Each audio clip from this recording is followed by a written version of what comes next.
का विषय है साहित्यिक भाषा के रूप में खड़ी बोली का विकास। वर्तमान में जो खड़ी बोली हिंदी है वह भारत की राजभाषा और साहित्यिक भाषा के रूप में स्थापित है। खड़ी बोली के संदर्भ में प्रायः दो धारणाएं प्रस्तुत की जाती हैं। पहली तो ये कि ब्रज भाषा और अपनी भाषा के साहित्यिक भाषा न होने के कारण खड़ी बोली स्थापित हुई, और दूसरी ये कि 19वीं शताब्दी से खड़ी बोली का परिपूर्ण विकास हुआ। लेकिन वास्तविकता यह है कि पुरानी हिंदी के साथ जिस समय अन्य बोली का विकास हो रहा था, उसी समय से खड़ी बोली का विकास होना शुरू हो गया था। और इसके संदर्भ में मैं आपके सामने कुछ तथ्य प्रस्तुत करना चाहूँगी।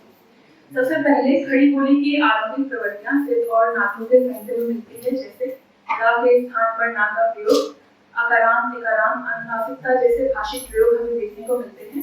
लेकिन हम ये नहीं कह सकते कि ये जो प्रयोग हो रहे थे वो स्टैंडर्ड खड़ी बोली थी, लेकिन हम ये समझ सकते हैं कि खड़ी बोली का साहित्य में कुछ ना कुछ प्रयोग शुरू हो गया था। दूसरा जो है, खड़ी बोली के संदर्भ में हमारे जहन में बिना विचार करे जो नाम बड़ी जल्दी से आता है वो है अमीर खुसरो का। और अमीर खुसरो के संदर्भ में शुक्ल जी लिखते हैं कि क्या उस समय भाषा पर इतनी चिन्नी हो गई थी जितनी अमीर खुसरो की पहेलियों में मिलती है। जब हम शुक्ल जी के इस कथन के पीछे विचार करते हैं तो हमें उसके लिए खुसरो की पहेलियों और मूर्तियों को देखना पड़ता है।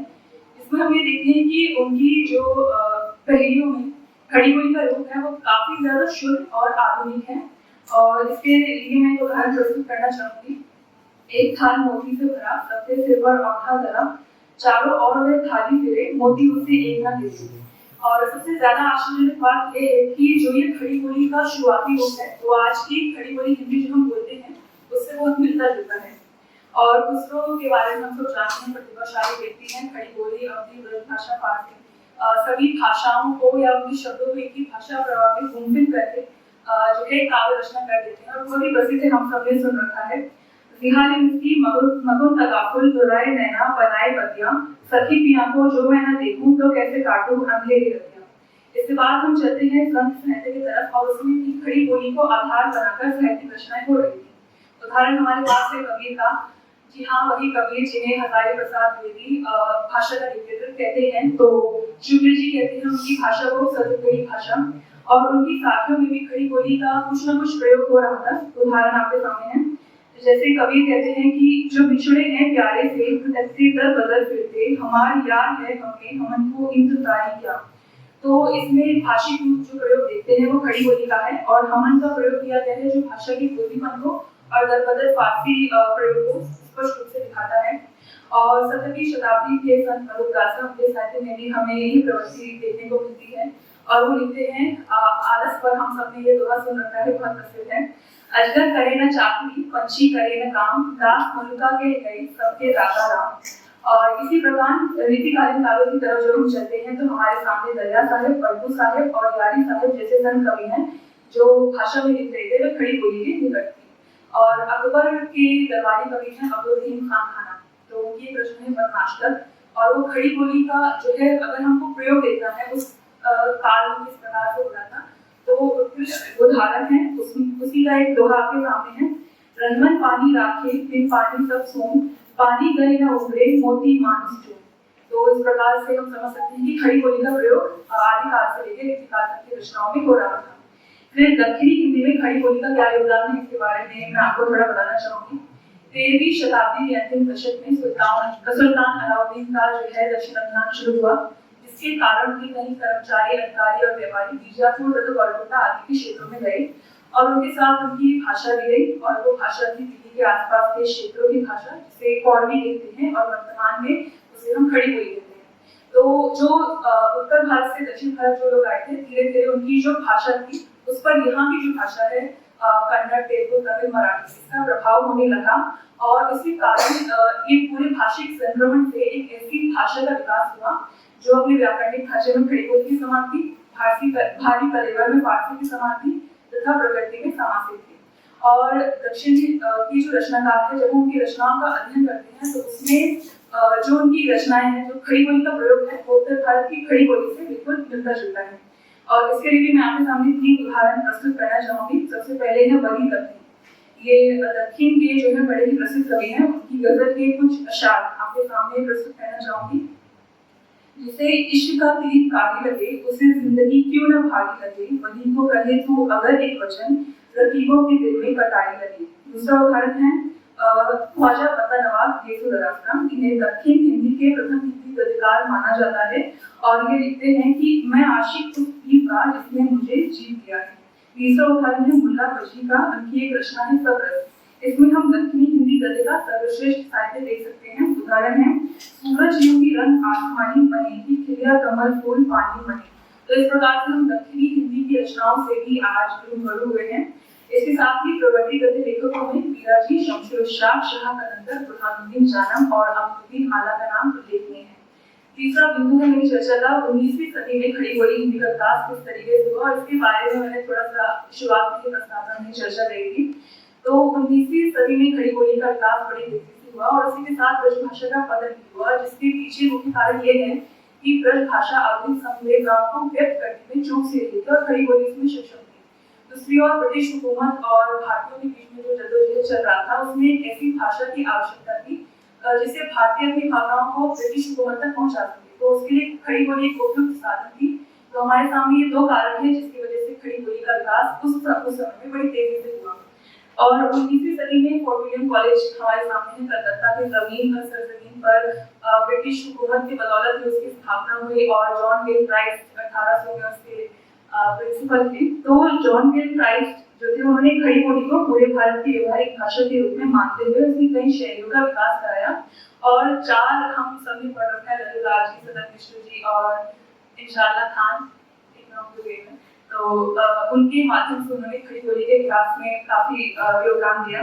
दूसरा, उस समय ईसाई मिशनरियां थी, पीछे नहीं थी। ईसाई मिशनरियों ने बाइबल और छोटी छोटी पुस्तकों के माध्यम से खड़ी बोली का विकास कराया, मतलब उनको छापाखाने से प्रकाशित कराया और जिसकी वजह से लोगों की रुचि हुई और उन्होंने उसे पढ़ना शुरू करा। और दूसरा, इसमें सिर्फ ईसाई मिशनरियां ही नहीं बल्कि भारतीय बुद्धिजीवी भी बहुत आगे थे। उन्होंने अपने धर्म और जो है संस्थानों के प्रचार प्रसार के लिए खड़ी बोली को चुना और जो सामाजिक कुरीतियां थी या चुनौतियां थी उनको एड्रेस करने के लिए खड़ी बोली उपयुक्त साधन थी। चाहे वह दयानंद सरस्वती का आर्य समाज हो, राजा राम मोहन राय का ब्रह्म समाज, श्रद्धाराम पचौरी का हिंदू धर्म समाज, यानी की फिलोसॉफिकल सोसाइटी। तो इस तरीके से हम हिंदी भाषा के विकास उस समय किस तरीके से हो रहा था समझ सकते हैं। और प्रेस की स्थापना हम पढ़ते आ रहे हैं 19वीं शताब्दी से हुई थी उदयन मार्टन और उसके बाद एक मतलब कोई लंबी श्रृंखला है भारतीय हिंदू और उनके मंडल या फिर द्विवेदी जी उनका मंडल, तो इसमें अग्रसर रहे। तो उस तरीके से भी हम खड़ी बोली के विकास को समझ सकते हैं। अब भारतीय परिश्रम के बिना मेरी चर्चा पूरी नहीं हो सकती। हिंदी नवजागरण के अग्रदूत हैं और कहते हैं कि भाषा उन्नति अहिर सब उन्नति के मूल, चाहे उनके नाटक हो, कविताएं हो या फिर आलोचना के माध्यम से हो या फिर भारतीय हिंदू मंडल या कवि वचन सदा बाला बोलनी या के माध्यम से उन्होंने हिंदी के प्रचार प्रसार में महत्वपूर्ण कार्य किया। और उनकी एक पत्रिका थी हरिश्चंद्र चंद्रिका, उसके माध्यम से हम कहते भी हैं कि हिंदी नई चाल में खड़ी। तो इस तरीके से हम समझ सकते हैं भारतीय हिंदू ने हिंदी को ब्रज से मुक्त कराया और जीवन के यथार्थ को हिंदी से गर्भवत कराया। अब उनकी भारतीय जी की मुक्ति है जिसमें वो अंग्रेजी भाषा पर तंज कर रहे हैं और मैं आपके सामने प्रस्तुत करना चाहूंगी। सब गुरुजन को बुरा बतावे, यहाँ गुरुजन हिंदी भाषा है, अपनी खिचड़ी अलग पकावे, भीतर तक न चुटकी तेजी, क्यों सभी सज्जन नहीं अंग्रेजी। तो इस तरीके से हम भारतीय को जी के योगदान को समझ सकते हैं। अब एक चीज है कि खड़ी बोली अपने वास्तविक रूप में प्रतिष्ठित होती है गद्य से और काफी समय हम नजरअंदाज कर देते हैं। हालांकि हमने पढ़ा हुआ है चंद्रकांता और चंद्रकांता शुक्ल जी इसके बारे में कहते हैं कि इस पुस्तक को पढ़ने के लिए कई बुद्धिजीवी लोगों ने पलायन करा हिंदी की तरफ और फिर जब उन्होंने इस तरह की पुस्तकें पढ़ ली जैसे न्यायालय की सबकी, तो उनकी इच्छा हुई कि वो कुछ ऐसा लिखना शुरू कर दे। तो इस तरीके से आप समझ सकते हैं। फिर काव्य भाषा के रूप में खड़ी बोली का सर्वप्रथम प्रयोग अयोध्या प्रसाद खत्री ने अपनी रचना प्रिय प्रवास की तरह और उसे अच्छी तरह से वहां से स्थापित होने का कार्य हो गया कविता में खड़ी बोली का। और जो महावीर प्रसाद जोशी हैं उन्होंने जो है कविता में खड़ी बोली को काफी ज्यादा जो है उसका उद्धार करा है। उन्होंने सरस्वती पत्रिका के माध्यम से और आपके क्षेत्र में मैथिली शरणगुप्त ने भारत भारती साहित्य जैसी लोकप्रिय रचनाएं की। तो केवल सिर्फ व्यक्ति या फिर व्यक्तिगत लोग या फिर कोई मंडल ही नहीं जुड़े थे खड़ी बोली के उद्धार के लिए। साहित्यिक भाषा पर प्रचार प्रसार के लिए कुछ संस्थाओं ने भी काम करा, जैसे काशी नागपुरी प्रचारक सभा, दक्षिण भारतीय हिंदी प्रचार सभा, हिंदी साहित्य सम्मेलन आदि। और 19वीं सदी के अंत में खड़ी बोली हिंदी अपने स्वस्थ रूप में स्थापित हो जाती है। अब सन 1900 से लेकर 1950 तक का एक दौर आता है जिसे हिंदी साहित्य का दूसरा स्वर्ण युग कहा जाता है। और हमारे सामने प्रेमचंद है, जयशंकर प्रसाद है, सुमित्रा नंदन पंत है, सुभद्रा कुमारी चौहान है, जो अपने लेखन के माध्यम से, चाहे वह नाटक हो, कविताओं हो या फिर उपन्यास हो, उसके माध्यम से भाषा को जो है उत्थान कर रहे हैं और गर्व महसूस करा रहे हैं। अब गांधी जी का खड़ी बोली के संदर्भ में क्या योगदान है, इसके बारे में मैं चर्चा करना चाहूंगी। खड़ी बोली की स्थापना में गांधी जी का महत्वपूर्ण योगदान है और गांधी जी की बदौलत ही जो है खड़ी बोली उत्तर भारत से दक्षिण भारत आई और इस द्वीपों का निर्माण हुआ। और ऐसा भी नहीं है कि खड़ी बोली के साहित्यिक विकास में सब कुछ अच्छा हुआ। कुछ अवरोध भी है, जैसे हिंदी और उर्दू का विवाद, हिंदी को जो है टीका का जामा बनाया गया और उर्दू को टोपी तक ही मतलब महफूज कर दिया गया। तो इस तरीके से हम हिंदी और उर्दू के विवाद को समझ सकते हैं और ये आज तक भी चला आ रहा है। इसी की ओर संकेत करते हुए गांधी जी बड़े रुष्ट थे, ये जो विवाद चल रहा था। इसी की ओर संकेत करते हुए गांधी जी का कहना था कि यदि हिंदी और उर्दू का संगम हो जाए तो सरस्वती प्रकट हो जाए, जो गंगा और यमुना दोनों से महान और विशाल होगी। ये सरस्वती ऐसी बड़ी होगी के समान होगी जिसका पंख दूर कर दिया गया है। हिंदी और उर्दू के जुड़े को समेटते हुए उन्होंने भाषा को एक और नाम दिया, हिंदुस्तानी। इस हिंदुस्तानी भाषा में ना तो संस्कृत की श्रेष्ठता थी और ना ही उर्दू की दुर्बलता। अब निष्कर्ष की तरफ चलते हैं। 15 अगस्त 1947 को हमारा देश आजाद हुआ, अपना ध्वज, अपनी भाषा, अपने संविधान की संकल्पना के साथ। और काफी जो है बात हिंदी को राजभाषा की जो है के रूप में स्वीकार किया गया। और भाषा के जुड़े आधार को केवल हमें साहित्य तक ही नहीं समझना चाहिए। अभी हाल फिलहाल में लापता रिलीज एक बॉलीवुड की हिंदी फिल्म है और उसे ऑस्कर में एंट्री प्राप्त हुई है। तो इस तरीके से भी हम भाषा के योगदान और उसकी जो है महत्वता को समझ सकते हैं। और अंत तक मैं मतलब विषय की तरफ चलते हुए मैं ये कहना चाहूंगी कि साहित्य, मीडिया, सिनेमा, विज्ञान हर जगह हिंदी का पुरजोर विकास और बोलबाला है और आने वाले समय में तो बहुत कुछ देखना सुनना बाकी है।